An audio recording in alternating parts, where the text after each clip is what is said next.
Nag-iisip na naman ako kung anong gagawin ko today dahil off ko at Sunday. Ano kaya mga pwedeng gawin ng Tita Barbie doll ninyo? Ayaw na ayaw ko kasi talaga nababakanti ako at masyadong idle ang aking mind. Or else, it breeds negativity and evil thoughts. Char! Before kung ano-ano pang masasabi ko, magkape muna tayo mga ka-Barbie dolls para naman magising ang ating diwang natutulog at makapag-isip tayo na tama. Matagal ko na talagang binabalak mga ka-Barbies na in as much as possible black coffee talaga sana para mas healthy pero I can't help it. Paborito ko talaga ang kape na may creamer at nilalagyan ko pa yan ng light cream para mas makrema. Sino bang ayaw?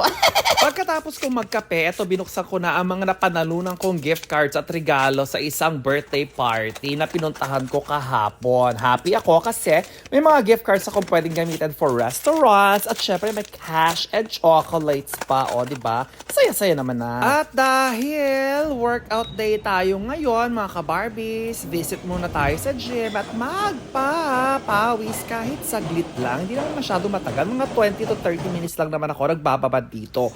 O ayan ang proof na pawis na ang Tita Barbie dolls ninyo.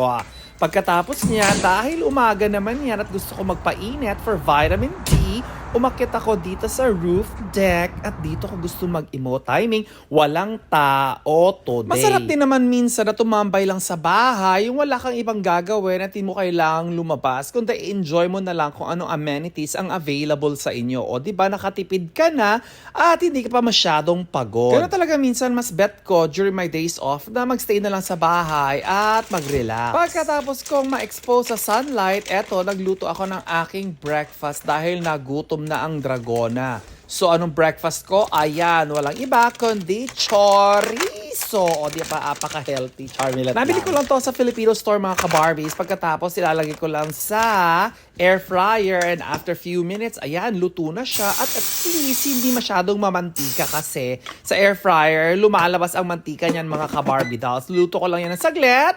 And after few minutes, taran! May chorizo na aketchin. Ay, hindi lang yan ang kakain ko mga ka-Barbies dahil nagluto pa ako ng scrambled eggs. Ayan, na may mga seasoning. Nilagyan ko lang yun ng mga paprika, ng mga herbs, pepper, salt, mga ganun. Basta pampalasa lang mga ka-Barbies. Kasi ang lungkot naman kapag asin lang ang nakalagay sa ating scrambled eggs, di ba? At dahil no carbs or less carbs tayo, kaya ayan, scrambled eggs and chorizo for today. For my dessert, nilagyan ko lang yan ng konting avocado. Total, it's a healthy cholesterol naman at masarap at paborito ko yan. In the afternoon naman mga ka-Barbies, dahil Sunday ito, ayan, nagsimba ang Tita Barbie ninyo para naman magpasalamat tayo at humingi ng tawad sa ating mga pagkakasalang nagawa sa buong linggo. Dito ako sa church na to nagsisimba, which is about 10 to 15 minutes walking distance lang mga ka-Barbies.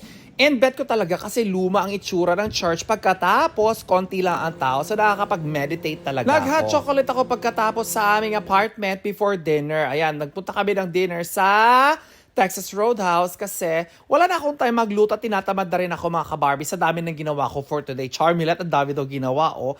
Ayan, ang aking in-order ay ang kanilang house salad at tonight, ribs tayo at green beans.